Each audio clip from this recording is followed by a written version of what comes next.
Hello everyone, मैं अंकुर वावेले आप सभी का स्वागत करता हूं आपके अपने चैनल मैग्नेट ब्रेन्स हिंदी पर।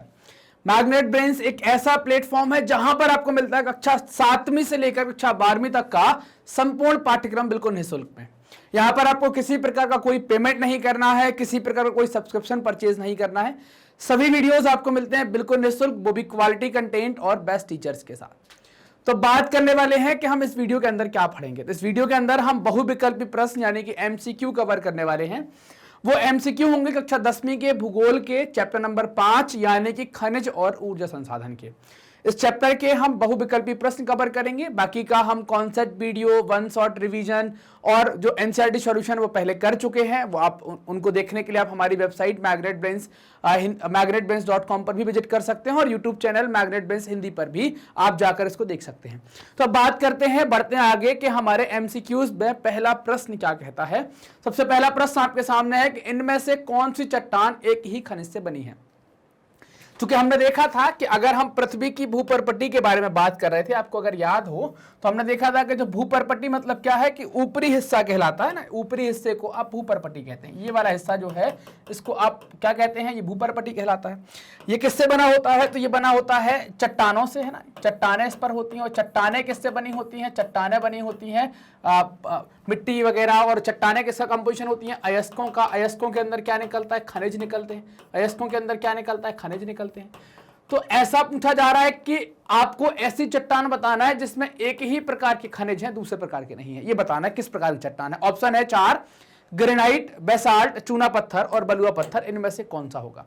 तो सही जवाब आपके सामने है चूना पत्थर। चूना पत्थर एक अपवाद है कि इसकी चट्टान जो होती है वो सिर्फ चूने से बनी होती है, लाइम से बनी होती है, दूसरा और इसमें कोई तत्व नहीं होता है। जबकि दूसरी और चट्टानों में आपको कई प्रकार के अलग अलग प्रकार के खनिज और अयस्क देखने को मिलेंगे। क्लियर। अगले प्रश्न की तरफ चलते हैं। प्रश्न नंबर 2 क्या कहता है। प्रश्न नंबर 2, इनमें से कौन चुंबकीय गुणों के साथ लौह अयस्क की सबसे अच्छी गुणवत्ता है। मतलब क्वालिटी बतानी, कौन सा मैग्नेटाइट, हेमेटाइट, साइडराइट और लिमोनाइट, इनमें से कौन सा चुंबकीय गुणों के अलावा या चुंबकीय गुणों के साथ सबसे अच्छी गुणवत्ता है। तो ऑप्शन है मैग्नेटाइट। ये सर्वोत्तम प्रकार का लोहा कहलाता है, सर्वोत्तम किस्म का लोहा होता है ना। तो इसमें आयरन का कंटेंट भी ज्यादा होता है। तो ये ऑप्शन नंबर ए सही है। अगला प्रश्न आपके सामने, प्रश्न नंबर 3, निम्न में से कौन सा खनिज महासागरीय जल से प्राप्त किया जाता है। 4 ऑप्शन है, एल्यूमिनियम, सल्फर, मैग्नीशियम और हीरा। आपको बताना है कि इनमें से कौन सा खनिज जो है वो महासागरीय जल से प्राप्त करते हैं। तो आप हीरा को देखें कि विंध्यक्रम की चट्टानों में मिलता है, खासतौर से मध्य प्रदेश के पन्ना सतना वाला बेल्ट है, तो ये तो नहीं होगा। एल्यूमिनियम बॉक्साइट से निकालते हैं, एल्यूमिना तैयार करते हैं, एल्यूमिनियम बनाते हैं, ये भी नहीं होगा। तो ये 2 तो अपन ने कट कर दिए। बच्चा क्या क्या, सल्फर और मैग्नीशियम। देख लेते हैं सही जवाब क्या होगा तो पता चलेगा। मैग्नीशियम जो सही जवाब है। सल्फर भी हमारा आंसर नहीं होगा, है ना, ये हमें पता ही चलेगा। मैग्नीशियम किससे निकालते हैं, हम महासागरीय जल से मैग्नीशियम को प्राप्त कर पाते हैं। क्लियर।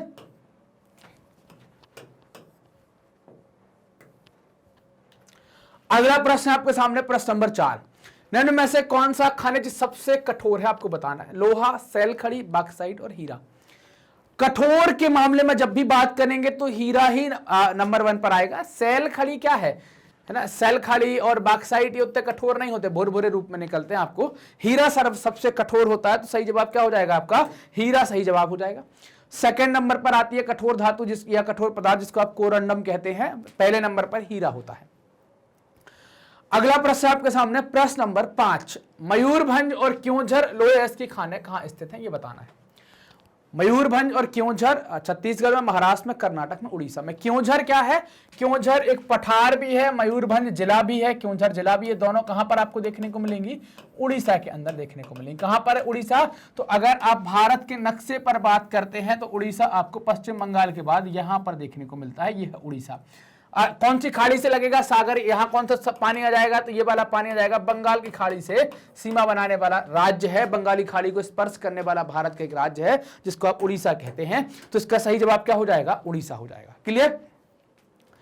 अगला प्रश्न है, प्रश्न नंबर 6, भारत में पवन ऊर्जा का विशाल फार्म कहां पर स्थित है। तो पवन ऊर्जा का मतलब क्या हो गया कि हमको पवन चक्की लगानी पड़ेगी। और पवन चक्की कैसे चलती है, हवा से चलती है। हवा के लिए एक आदर्श दशा भी चाहिए है। मतलब इतनी स्पीड से हवा चलती रहे तो आप लगा सकते हैं। हालांकि आप भारत में कहीं भी पवन चक्की लगा सकते हैं, कोई आपत्ति नहीं है, कोई परेशानी नहीं है, लेकिन लगाकर वो घूमेगी नहीं तो क्या करेंगे, जहां पर आदर्श स्थिति होगी, हवा चलती होगी, वहां पर आप लगा सकते हैं। तो जहां पर हवा अच्छी चलती होगी वहां पर पवन चक्की का क्या होगा, बहुत लगा दी गई होगी, तो ये फार्म डेवलप हो गया होगा, है ना, ये फार्म डेवलप हो गया। तो ये बताना कि फार्म कहां पर डेवलप हुआ है, तमिलनाडु, उत्तराखंड, हिमाचल प्रदेश, जम्मू एंड कश्मीर, इन तीनों राज्यों में क्यों नहीं होगा, क्योंकि ये पर्वतीय राज्य हैं। पर्वतीय राज्य होने के साथ साथ ये किस पर स्थित हैं, हिमालय पर स्थित हैं।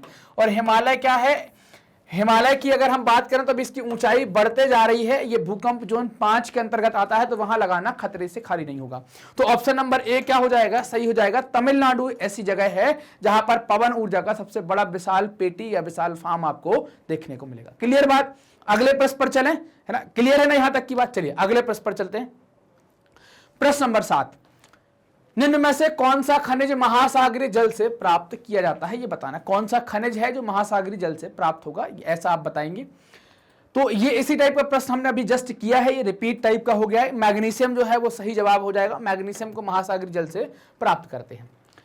प्लेसर निक्षेप किन खनिजों को कहते हैं, सोना, चांदी, टिन या सभी को आप प्लेसर निक्षेप कहते हैं। तो ये सभी मिलजुल कर क्या कहलाते हैं, इनको प्लेसर निक्षेप कहते हैं। उपरोक्त सभी जो है वो एकदम करेक्ट आंसर हो जाएगा। प्रश्न नंबर 9, निम्नलिखित में से जीवाश्म खनिज कौन सा है, ये बताना। बैरियम, कोयला, जिरकॉन और यूरेनियम।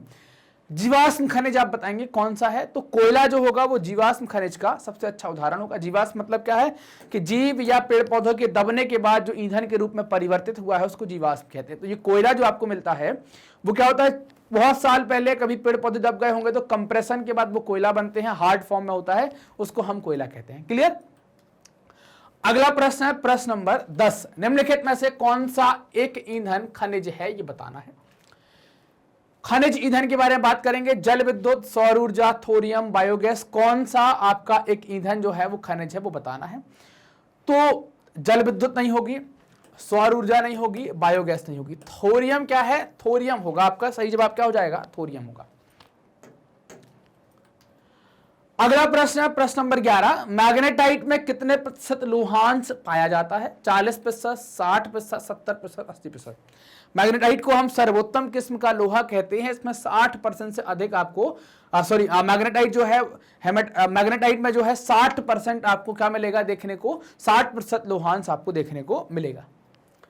इनमें से कौन सा जीवाश्म ईंधन भारत में सबसे अधिक उपलब्ध होता है, ये बताना है। पेट्रोलियम, कोयला, जलने वाली लकड़ी और बायोगैस, कौन सा जीवाश्म ईंधन सबसे ज्यादा उपलब्ध है।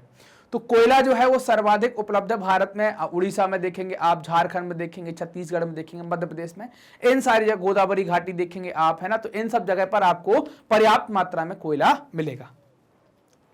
निम्नलिखित में से कौन सा उद्योग प्राकृतिक गैस का मुख्य उपयोग करता है, जहां पर प्राकृतिक गैस का उपयोग किया जाता है। कपास, जूट उद्योग नहीं।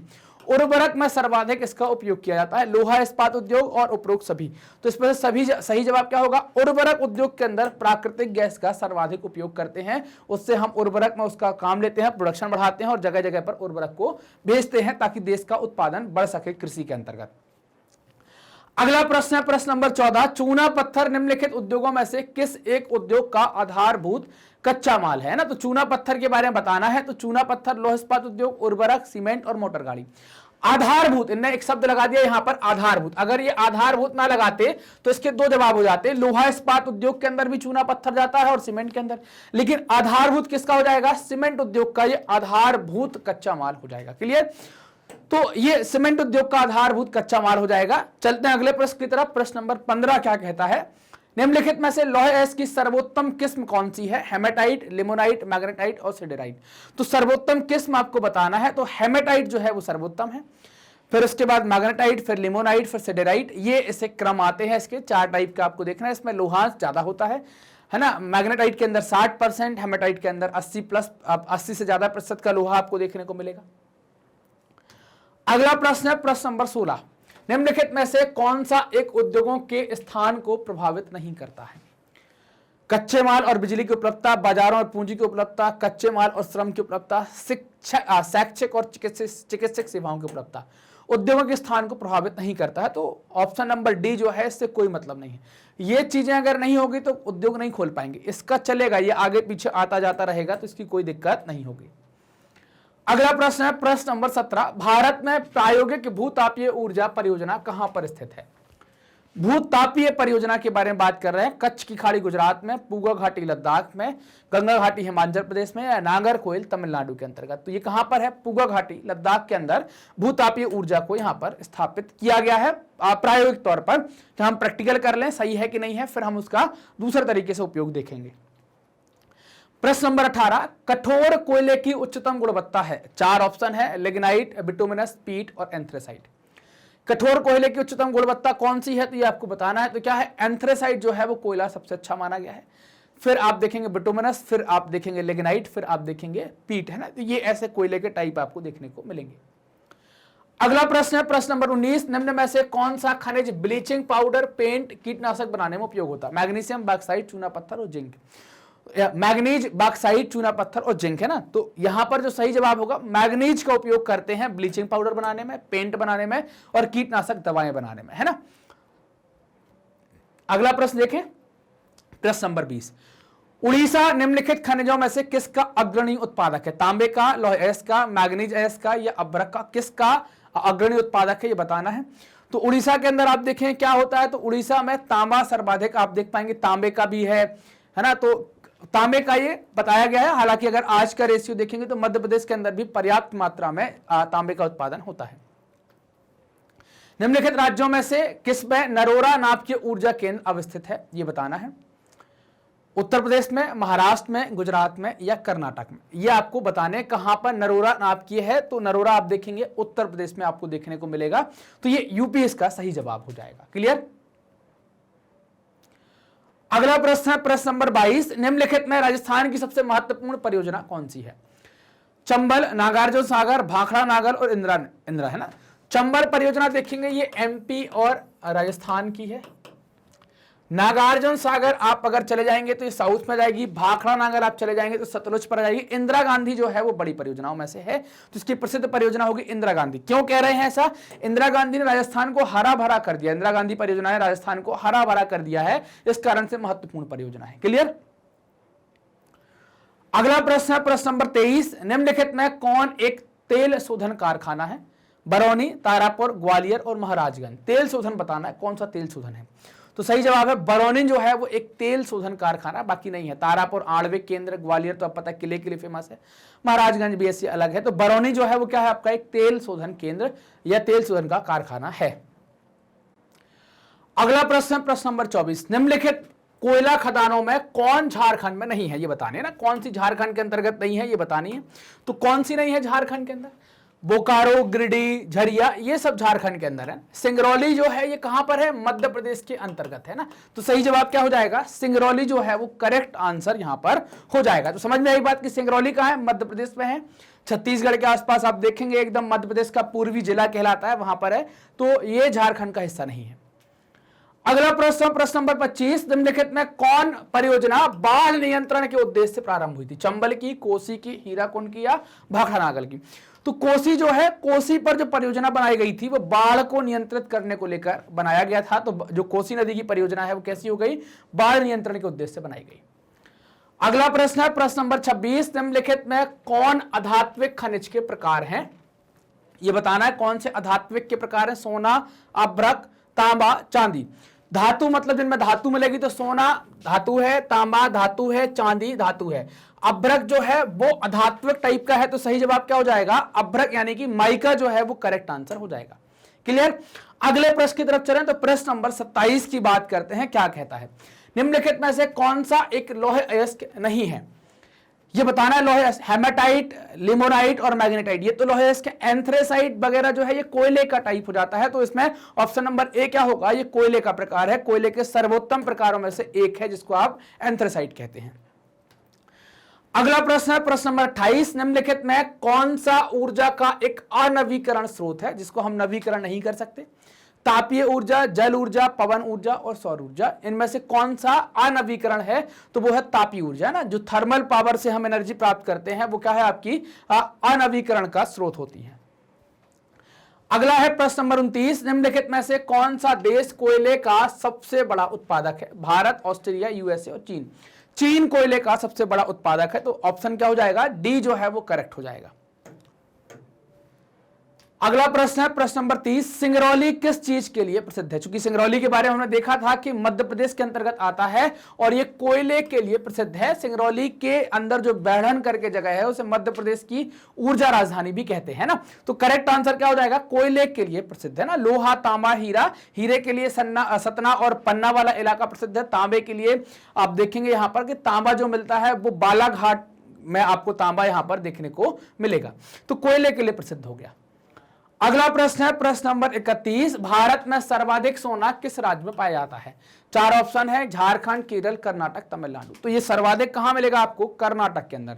सोने की सर्वाधिक उत्पादन जो होता है वो कर्नाटक के अंदर ही किया जाता है। क्लियर? अगला प्रश्न है प्रश्न नंबर 32, डिगबोई कहां पर स्थित है? गुजरात में, उत्तर प्रदेश में, आसाम में, तमिलनाडु में। डिगबोई जो है ये रिफाइनरी है और ये आसाम के अंदर आपको देखने को मिलेगी। आसाम में स्थित है ये, ब्रह्मपुत्र नदी घाटी क्षेत्र में। निम्नलिखित राज्यों में से किस में प्रमुख तेल क्षेत्र स्थित हैं? ये बताने हैं। राजस्थान में, आसाम में, बिहार में, तमिलनाडु में। इनमें से सिर्फ आसाम के अंदर माकूम है ना, या जो डिगबोई, ये सब आपको कहां देखने को मिलेंगे? आसाम में देखने को मिलेंगे, बाकी और जगह नहीं है। तो करेक्ट आंसर क्या हो जाएगा? आसाम करेक्ट आंसर हो जाएगा। क्लियर? अगला प्रश्न है प्रश्न नंबर 34, खनन किस प्रकार का क्रियाकलाप है? मतलब हमने 3 प्रकार के दिए, प्राथमिक, द्वितीयक और तृतीयक। जो हम सबसे पहले खोदकर या खेती से प्राप्त करते हैं उसको प्राथमिक, इसको प्राथमिक का जो माल है उसको कच्चे माल के रूप में उपयोग करके कोई नई चीज बनाएंगे द्वितीयक, सेवा देंगे तृतीयक। तो जो खनन है वो क्या हो जाएगा आपका? प्राथमिक का टाइप हो जाएगा। मतलब क्या है? प्राथमिक प्रकार का क्रियाकलाप है, प्राथमिक कार्य है, प्राथमिक क्षेत्रक है। अगला प्रश्न है प्रश्न नंबर 35, निम्नलिखित में से कौन सा खनिज अपक्षयित भार को त्यागता हुआ चट्टानों के अपघटन से बनता है? कोयला, बॉक्साइट, सोना और जस्ता। इसमें से ये बताना है क्या है। तो कोयला जो है वो अपक्षयित भार को त्यागता हुआ और चट्टानों के अपघटन से तैयार होता है, जिसको आप क्या कहते हैं? कोयला या कोल कहलाता है। अगला प्रश्न है प्रश्न नंबर 36, कोरबा किस खनिज उत्पादन के लिए प्रसिद्ध है? लोहा, कोयला, ये अभ्रक है यहां पर, अभ्रक नहीं है, इसको क्या कहते हैं? अभ्रक कहते हैं। और मैग्नीज। तो किसके लिए प्रसिद्ध है ये आपको बताना है, किस चीज के लिए प्रसिद्ध है। तो करेक्ट आंसर हो जाएगा इसका, ये कोरबा जो है वो कोयले के लिए प्रसिद्ध है। का से का को मिला देना है, का मिल गया तो ये कोयले के लिए प्रसिद्ध हो जाएगा। क्लियर? अगला प्रश्न है प्रश्न नंबर 37, बालाघाट मैग्नीज क्षेत्र किस राज्य में है? बालाघाट में मैग्नीज की खदानें हैं, वो कहां है? तो बालाघाट मध्य प्रदेश का एक जिला है। तो कहां मिलेगा आपको? मध्य प्रदेश के अंतर्गत देखने को मिलेगा। यूरेनियम किस क्रम की चट्टानों में पाया जाता है? विंध्यन, टर्सरी, धारवाड़ और गोंडवाना। ये बताना है कहां पाया जाएगा। तो ये धारवाड़ क्रम की चट्टानों में आपको यूरेनियम प्राप्त होता है। तो यूरेनियम कहां मिलेगा? धारवाड़ क्रम की चट्टानों में मिलता है। ये हमारे एमसीक्यूज हो गए। हमने अपने चैप्टर नंबर 5 के सारे एमसीक्यूज देख लिए हैं। एक बार थोड़ी सी जहां पर हमें लगता था हमने उनका डिस्कशन भी यहां पर किया। मैग्नेट ब्रेन्स ने आपकी सुविधा के लिए अपनी एक वेबसाइट बनाई है www.magnetbrains.com। उपयोग करने के लिए ऐसी ही वेबसाइट टाइप करेंगे सर्च बार में www.magnetbrains.com। जैसे ही आप यहाँ फ्रंट पेज पर पहुंचते हैं आप यहाँ पर कई सारे कोर्सेज देखेंगे। यहाँ से कोर्सेज का ऑप्शन आएगा जिसमें आप हिंदी और इंग्लिश को सिलेक्ट कर सकते हैं या दूसरे और बोर्ड ले सकते हैं, यूपी बोर्ड, बिहार बोर्ड। तो आप हिंदी जैसे सिलेक्ट करते हैं तो आपके सामने क्लास 10th आ जाएगी। जैसे ही आप क्लास 10th पर क्लिक करते हैं सारे टीचर्स आपके सामने अवेलेबल होंगे, सारे टीचर्स अवेलेबल होंगे। अब आपको जो सब्जेक्ट देखना है देख सकते हैं। मान लीजिए कि आप भूगोल देख रहे हैं तो आपने यहाँ क्या किया, भूगोल पर वॉच नाउ पर क्लिक किया। वॉच नाउ पर क्लिक करते क्या होगा, भूगोल का चैप्टर वाइज प्लेलिस्ट आपके सामने होगा। जो चैप्टर देखना आसानी से देखो और उसमें सबके वीडियो पड़े हुए हैं उनको आसानी से देखो। वीडियो कुछ इस तरीके से चलेंगे। पूरा वीडियो देखा, अगले वीडियो पर जाना तो आप नेक्स्ट वीडियो के बटन का उपयोग कर सकते हैं। इसके माध्यम से आप अगले वीडियो पर जा सकते हैं। जैसा कि आप जानते हैं कि मैग्नेट ब्रेन्स हिंदी माध्यम के विद्यार्थियों के लिए कक्षा 7वीं से लेकर कक्षा 12वीं तक का संपूर्ण पाठ्यक्रम बिल्कुल निःशुल्क में उपलब्ध करा रहा है। ये वीडियो कैसे प्राप्त करेंगे, तो वीडियो प्राप्त करने के लिए आपको करना कुछ नहीं है, आपको मैग्नेट ब्रेन्स हिंदी को सब्सक्राइब करना है।